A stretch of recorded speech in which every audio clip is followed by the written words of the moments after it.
اور دوسری بات، لاسٹ بات یہ کہہ رہا ہوں کہ جو آپ کندھے اور وہ والی بات کرتے ہیں میرے پیارے بھائی، ایک اعتراض تھا میرا کہ اہل حدیث کے کندھے اور جو ہے پاؤں دونوں کیوں مل جاتے ہیں؟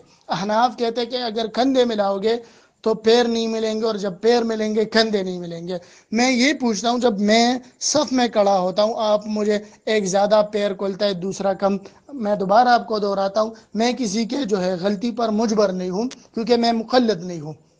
اگر میں مقلد ہوتا تو میرے استاذ کا یا جس کا میں مقلد ہوتا وہ آپ لاتے، پھر مجھ سے بات کرتے، صحیح ہے؟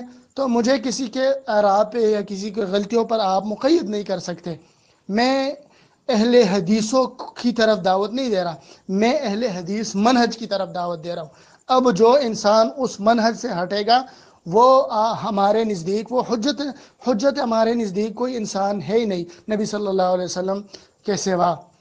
تو میرے پیارے بھائی، اہل حدیث کتنے پیر کھولتے اور کتنے پیر بند کرتے ہیں، یہ آپ کا دلیل نہیں بنتا۔ دلیل میں نے آپ سے یہ پوچھا کہ نبی صلی اللہ علیہ وسلم نے پیر سے ملانے کو کہا، آپ کیوں نہیں کرتے؟ کیونکہ آپ کے علماء نہیں کہتے۔ بس آپ جواب میں کہتے کہ کندھے سے ملانا زیادہ اوثق ہے، تو ہم کہتے ہیں کندھا بھی ملانا ہے اور پیر بھی ملانا ہے۔ میرے کندھے اور پیر دونوں کیوں مل جاتے اور آپ کے نہیں ملتے؟ بس یہ میرا سوال ہے۔ اہل حدیثوں کے مسجدوں میں جاتا ہوں، ہر انسان کا کندھا اور پیر کیوں ملا ہوا ہوتا ہے، اور جب احناف کے آتے تو کہتے کہ پیر اور کندھا نہیں ملتا، جبکہ نہ کہ پیر ملتا اور نہ کندھا۔ اگر آپ چاہتے تو انشاءاللہ آج ہی میں آپ کو نماز میں جو ہے جس مسجد میں پڑھتا ہوں، احناف کی مسجد میں، آپ کو تصویریں سینڈ کرتا ہوں۔ نہ آپ کو پیر جو ہے ٹچ ملیں گے اور نہ ہی کندھے، اور یہ حقیقت ہے، آپ بھی جانتے اور ہم بھی جانتے ہیں میرے پیارے بھائی۔ رہی بات، مین بات جس پر میرے اور آپ کی بات چل رہی ہے، وہ تعصب۔ میرے پیارے بھائی، تعصب اور اختلاف میں فرق ہے۔ جب میں بات کر رہا ہوں تعصب کی، آپ بات کر رہے اختلاف کی، کہ اہل حدیثوں میں اختلاف ہے، اہل حدیث فلان کو نہیں مانتے، علان کو نہیں مانتے۔ یہ اختلاف اس کو کہتے ہیں۔ ایک ہوتا ہے تعصب، کہ ایک ہی انسان پر میرا بس پورا سوچ جو ہے اس پر ہے، اور اس کے اپنے رائے کو یا اپنی رائے کے لیے تعصب، یا کسی کے شخص کے لیے رائے کے لیے تعصب، بس اس سے نہیں ہٹوں گا، ساری دنیا کچھ کہے اور میں کچھ اور کہوں گا، کسی کی بات نہیں مانوں گا، اسے تعصب کہتے ہیں۔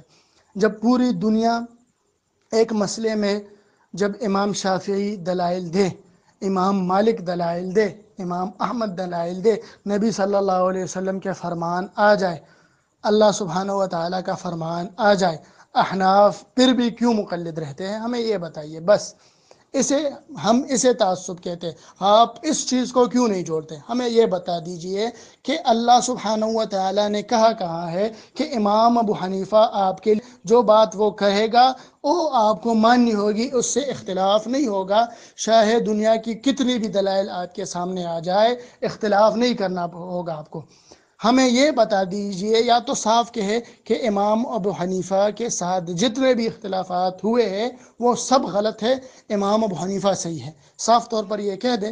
کیونکہ ہمیں تو یہ دکھتا ہے عملی طور پر کہ امام ابو حنیفہ، آپ کے نزدیک امام ابو حنیفہ ہر مسئلے میں صحیح، اور جن مسئلے میں اختلافات ہے اس سب مسئلے میں سارے غلط، اور پھر کہتے ہیں آپ سب برحق حق۔ وہ تو سب، وہ کوئی انسان اتنا جرت کر ہی نہیں سکتا کہ کہہ دے کہ امام شافعی اہل باطل تھا، یا امام مالک اہل باطل تھا وغیرہ۔ یہ تو سب کہتے ہیں کہ برحق ہے، لیکن مسئلے میں کون برحق ہے؟ ہر مسئلے میں آپ کے نزدیک امام ابو حنیفہ ہی برحق ہوتے ہیں۔ کون کس مسئلے میں صحیح ہے، یہ میرا بات ہے۔ میں یہ نہیں کہہ رہا کہ کون حق کی طرف دعوت دے رہا تھا یا کون باطل کی طرف۔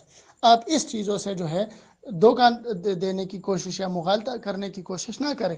برحق سب حق کی طرف ہی دعوت دے رہے تھے، لیکن کیوں ہر مسئلے میں آپ کے نزدیک امام ابو حنیفہ ہی صحیح اور باقی سب غلط؟ ہمیں یہ بتا دیجئے، کیا امام ابو حنیفہ معصوم تھے؟ اگر نہیں تھے تو ہمیں بتا دیجئے کس بنیاد پر آپ جو ہے ہر اختلافی مسئلے میں صرف امام ابو حنیفہ کی ہی لیتے ہیں؟ اسے ہم تعصب کہتے ہیں، جو آپ کے نزدیک ہے، اور آپ قیامت کے دن تک میں ٹائم دیتا ہوں، آپ مجھ میں ایک بھی تعصب نہیں جو ہے پائے انشاءاللہ نکالیں گے، کیونکہ جس مسلک کی طرف میں دعوت دیتا ہوں اس مسلک کی طرح کے ساتھ میرے روزانہ کی اختلافات ہوتے ہیں اور مجھے کوئی پرابلم نہیں پڑتی۔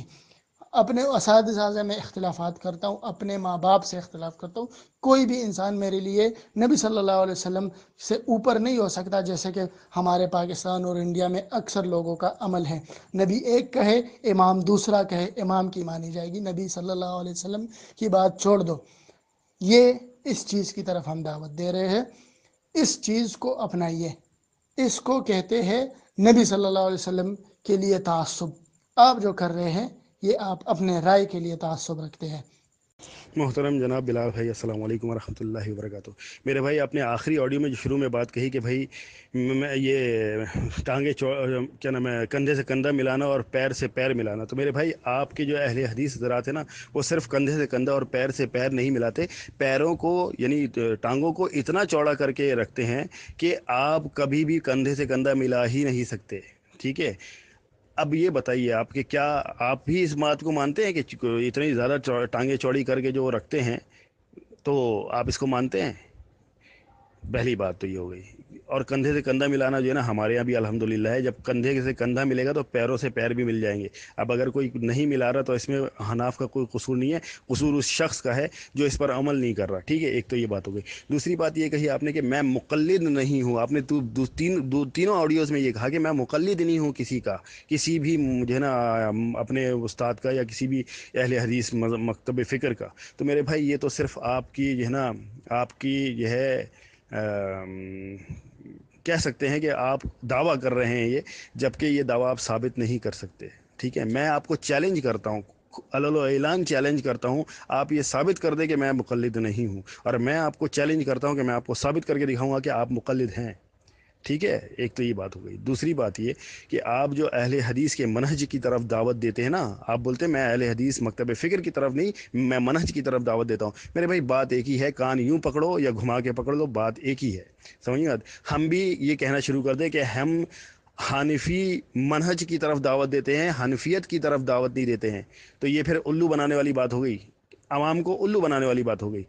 حالانکہ میں بات وہی ہے، ایک ہی بات ہے، چاہے وہ حنفیت کی طرف بلاؤ یا حنفی منہج کی طرف بلاؤ، بات ایک ہی ہے، ٹھیک ہے نا۔ تو یہ خیر آپ کہہ رہے ہیں تو میں آپ کو کیا کہوں، بہرحال تو یہ ایک الگ بات ہے۔ دوسرا میں آگے سنتا ہوں کیا بولا آپ نے۔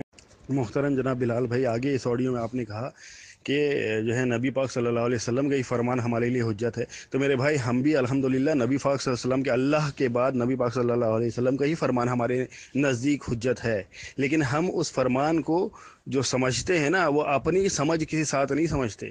ہم کہتے ہیں کہ بڑے بڑے محدثین، جیسے آپ حدیث کے علم کو جو ہے نا اپنی فہم سے نہیں سمجھتے، آپ دیکھتے ہو محدثین نے کیا اصول اور فہم بیان کیا ہے، تو بالکل اسی طرح فقہ کے اندر بھی، دین کی سمجھ کے اندر بھی ہم مجتہدین کی فہم کو جو ہے نا جو ہے لازم رکھتے ہیں، اپنی فہم سے نہیں سمجھتے، کیونکہ اپنی فہم استعمال کرنے میں گمراہ ہونے کے چانسز زیادہ ہیں، ٹھیک ہے۔ جب اپنی فہم کو رکھیں گے تو ہم اپنی سمجھ، اپنی ناقص عقل کے ساتھ جو ہے اس فہم کو لے کر آئیں گے جہاں گمراہیت زیادہ ممکن ہے، ٹھیک ہے۔ پہلی بات تو یہ ہو گئی۔ دوسری بات یہ کہی کہ آپ نے کہ بھائی امام شافعی رحمۃ اللہ علیہ، امام ابو حنیفہ رحمۃ اللہ علیہ کے قول کے مقابلے میں کچھ بھی آ جائے، چاہے امام شافعی آ جائیں، امام مالک آ جائیں، امام احمد ابن حنبل آ جائیں، کوئی بھی آ جائے، یا نبی پاک صلی اللہ علیہ وسلم کا فرمان بھی آ جائے، تو حنفی جو ہے وہ ٹس سے مس نہیں ہوتے، حنفی امام ابو حنیفہ رحمۃ اللہ علیہ کی تقلید کرتے ہیں۔ وہ دنیا کا بہت بڑا جھوٹ ہے یہ، ٹھیک ہے۔ آپ کے پاس اس کی کوئی دلیل نہیں ہے، اور میں آپ کو اس کے اوپر ان گنت دلائل دے سکتا ہوں۔ دنیا کا سب سے بڑا جھوٹ ہے کہ نبی پاک صلی اللہ علیہ وسلم کی حدیث اور تمام ائمہ مجتہدین کی جو ہے نا صحیح فتاوی جات آنے کے باوجود ہم امام ابو حنیفہ رحمۃ اللہ علیہ کی تقلید کرتے ہیں، جھوٹ ہے یہ۔ اس لیے کہ میں آپ کو دلیل دیتا ہوں، امام ابو حنیفہ رحمۃ اللہ علیہ کا مذہب یہ ہے، امام ابو حنیفہ رحمۃ اللہ علیہ کا فتویٰ ہے کہ بچے، شیر خوار بچے کی مدت رضاعت جو ہے وہ 2.5 سال ہے، ٹھیک ہے۔ جبکہ امام ابو حنیفہ رحمۃ اللہ علیہ کے پاس اس کی دلیل بھی ہے، اور قرآن سے دلیل ہے، وَحَمْلُهُ وَفِصَالُهُ 30 شہرا، قرآن کی آیت ہے۔ تو یہاں پہ کیا ہے، امام ابو حنیفہ رحمۃ اللہ علیہ نے اس آیت سے استدلال کرتے ہوئے بچے کی مدت رضاعت کیا بیان کی، 2.5 سال۔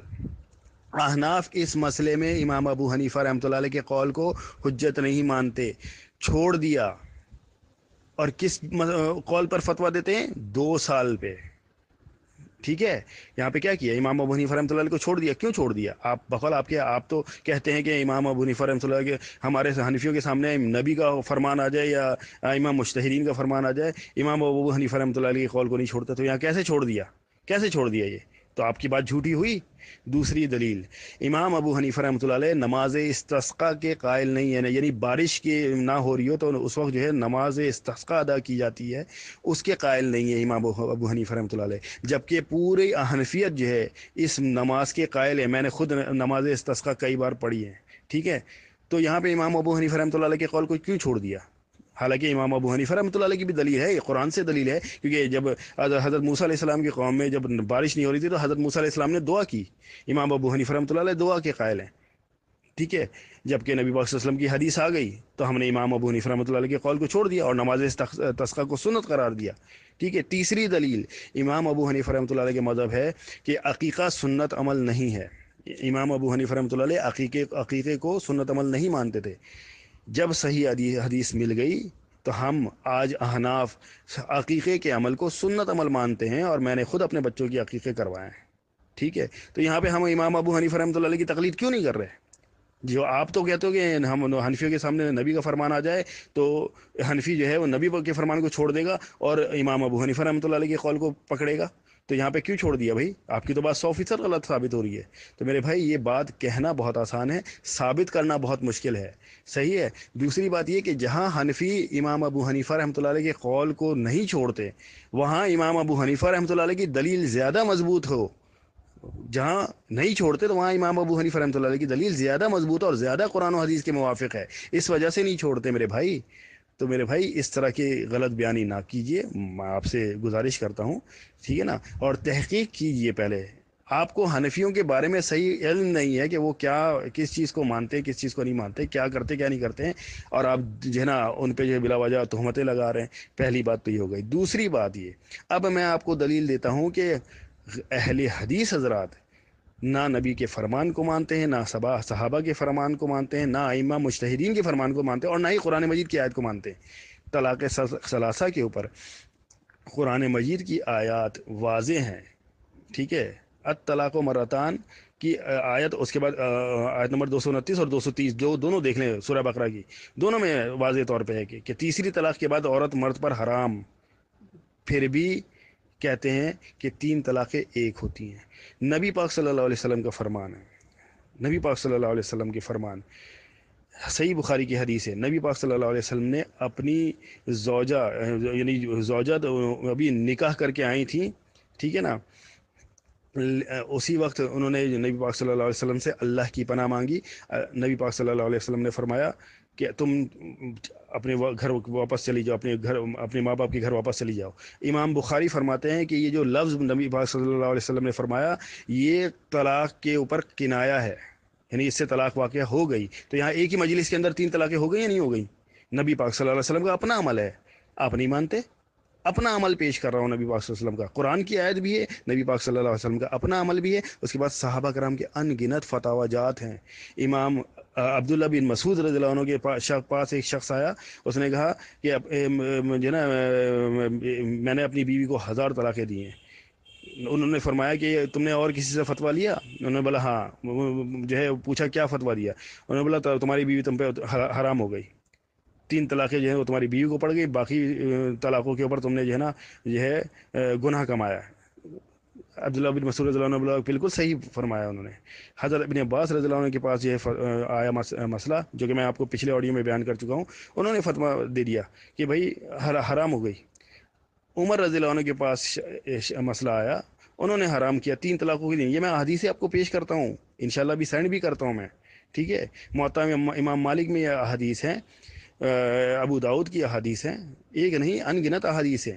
اس کے مقابلے میں آپ ایک حدیث پیش کر دیں، ایک حدیث جس میں نبی پاک صلی اللہ علیہ وسلم کا فرمان ہو کہ ایک مجلس کی 3 طلاقیں ایک ہوتی ہیں.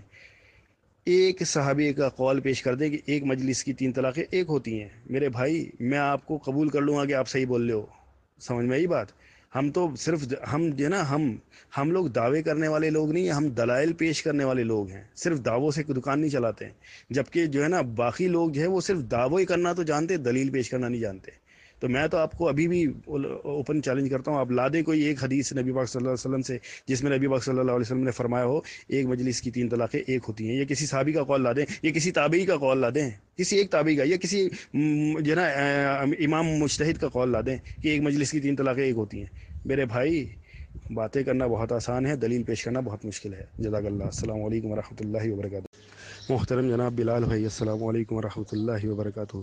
بھائی آپ کا جو ہے تقریباً 3-4 دن سے جواب نہیں آیا، تو میں نے سوچا کہ جو ہے نا آپ کو میں ایک سوال کا جواب آپ کا رہ گیا تھا، مجھ پر قرض تھا، ادھار تھا، تو جو میں نے نہیں دیا تھا آپ کو، تو میں نے سوچا کہ وہ میں جواب دے دوں، تاکہ مجھے شاید لگتا ہے کہ اب آپ بات کریں نہ کریں، بہرحال تو وہ جواب میں دے دوں آپ کو کہ آپ نے ایک بات کی تھی کہ آپ تعصب اور جو ہے اختلاف میں فرق نہیں کر رہے، یا آپ نے تعصب اور اختلاف کی بات کی تھی، اور آپ نے یہ مجھ پہ جو ہے اور احناف کے اوپر اعتراض کیا تھا کہ احناف تعصب کرتے ہیں، اختلاف نہیں، جبکہ آپ کہتے ہیں کہ ہم رائے میں اختلاف کرتے ہیں۔ رائے میں اختلاف ہو سکتا ہے، مگر آپ کے کہنے کا مقصد یہی تھا کہ رائے میں اختلاف ہو سکتا ہے، اختلاف بری چیز نہیں ہے، تعصب بری چیز ہے۔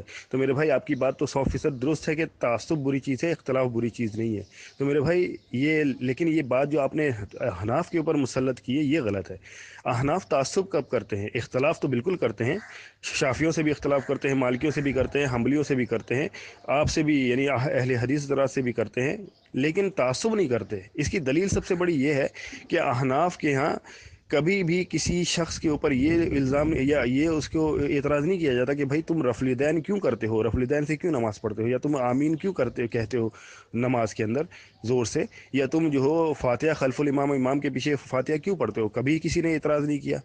جبکہ اہل حدیث حضرات جو ہے وہ جب کوئی شخص جو ہے نماز پڑھنا نیا نماز پڑھنا شروع ہوا، میں ان گنت میں نے مثالیں دیکھی ہیں، میری اپنی مثال بھی ہے، تو ابھی نیا آدمی لڑکا نیا جوان ہوا، نماز پڑھنا جانے شروع کیا، فوراً پہنچ جاتے ہیں، جب تک وہ بیچارہ نماز نہیں پڑھ رہا ہوتا ہے کسی کو کوئی تکلیف نہیں ہوتی ہے، کوئی نہیں آتا اس کے پاس کہ آؤ بیٹا نماز پڑھو، عبادت کرو، کوئی نہیں پوچھتا اس کو۔ لیکن جیسے ہی وہ لڑکا یا وہ شخص نماز کے لیے مسجد کی طرف جاتا ہے، یا مسجد میں جاتا ہے، نماز پڑھتا ہے، فوراً لوگ پہنچ جاتے ہیں کہ ارے بھائی تم نماز میں رفع الیدین کرتے ہو؟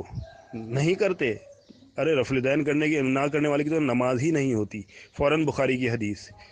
ارے تم نماز میں فاتحہ پڑھتے ہو، امام کے پیچھے فاتحہ پڑھتے ہو؟ نہیں پڑھتے؟ ارے نہ فاتحہ پڑھنے والے کی تو نماز ہی نہیں ہوتی، اگر جو شخص امام کے پیچھے فاتحہ نہ پڑھے نماز ہی نہیں ہوتی، فوراً صحیح مسلم کی حدیث۔ ارے تم آمین زور سے بولتے ہو؟ نہیں، فوراً صحیح بخاری کی حدیث۔ میرے بھائی یہ ہے، اسے کہتے ہیں تعصب، ٹھیک ہے نا؟ اور اچھا بھلا بچہ نماز نہیں پڑھ رہا تھا، کبھی نہیں کوئی آیا، جیسی نماز پڑھنی شروع کی فوراً لوگ پہنچ جائیں گے اس کو بہکانے کے لیے، گمراہ کرنے کے لیے کہ بھائی نماز میں یہ چیزیں کرو گے تو ہوگی، نہیں کرو گے تو نہیں ہوگی۔ اچھا، ان کے اپنے اکابرین علماء اہل حدیث کے اپنے اکابرین کی کتابوں میں لکھا ہوا ہے کہ جس شخص نے سورہ فاتحہ، امام کے پیچھے سورہ فاتحہ نہ پڑھی اس کی نماز ہی نہیں ہوئی، ٹھیک ہے؟ جو شخص نماز میں رفع الیدین نہیں کرے گا اس کی نماز ہی نہیں ہوگی۔ جبکہ کبھی حنفی کو سنا ہے کبھی یہ کہتے ہوئے کسی حنفی عالم کو کیا رفع الیدین کرنے والوں کی نماز نہیں ہوتی، یا فاتحہ امام کے پیچھے فاتحہ پڑھنے والوں کی نماز نہیں ہوتی؟ کبھی سنا ہے؟ میرے بھائی اسے کہتے ہیں تعصب، کہ ہم جو ہے اختلاف رکھتے ہیں، اختلاف رکھنا، اختلاف میں اپنی رائے رکھنا الگ بات ہے، تعصب پھیلانا الگ بات ہے۔ حنفیوں سے آپ کو تعصب نہیں ملے گا، جبکہ آپ حنفیوں پہ تعصب کا الزام لگا رہے ہیں، اور جو تعصب کو پھیلانے والے لوگ ہیں یعنی اہل حدیث حضرات، ان کے اوپر آپ تعصب کا الزام نہیں لگاتے۔ ایک اور دلیل سب سے بڑی سن لیجئے، کبھی بھی کسی حنفی نے کسی بڑے سے، کبھی امام شافعی کے اوپر کوئی کتاب لکھی، کبھی امام احمد ابن حنبل رحمۃ اللہ علیہ کی شان میں گستاخی کی یا کوئی کتاب لکھی گستاخی میں؟ امام مالک رحمۃ اللہ علیہ کی شان میں کوئی گستاخی کی یا کوئی کتاب لکھی؟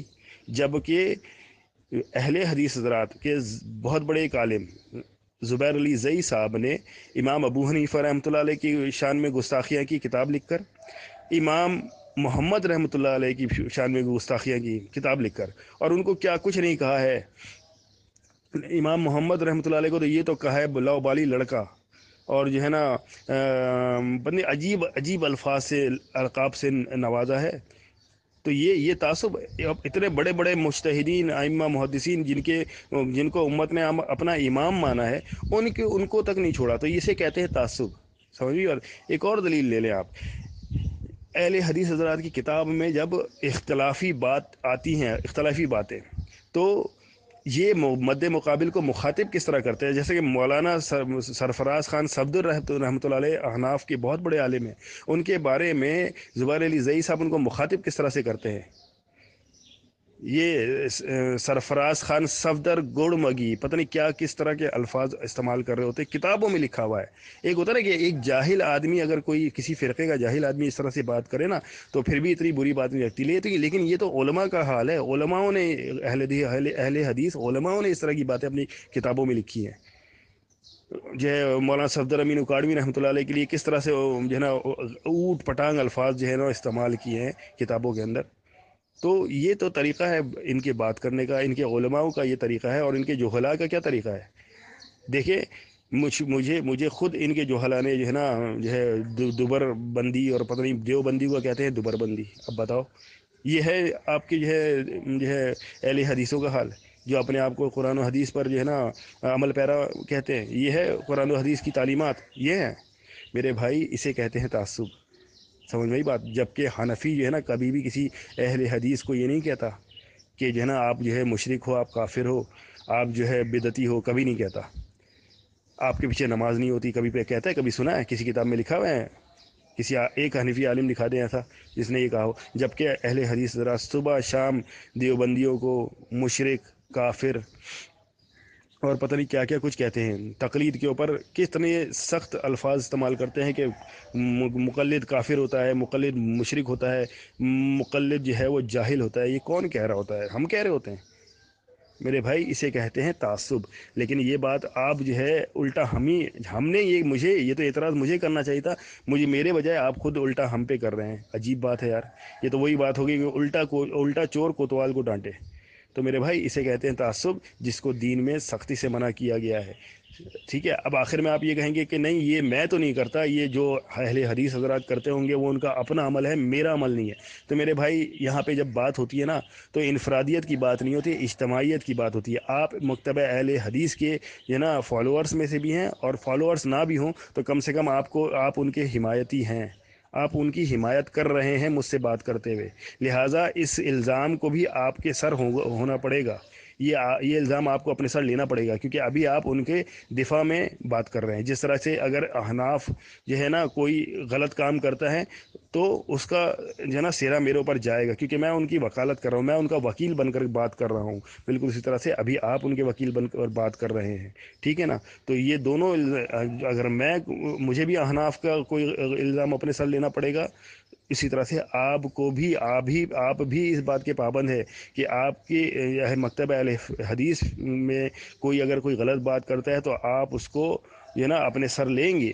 آپ اس سے بری الزامہ نہیں ہو سکتے، اس لیے کہ آپ ان کے وکیل بن کر کے بات کر رہے ہیں ابھی. ٹھیک ہے میرے بھائی. امید ہے بات سمجھ میں آ گئی ہوگی. جزاک اللہ. السلام علیکم ورحمۃ اللہ وبرکاتہ.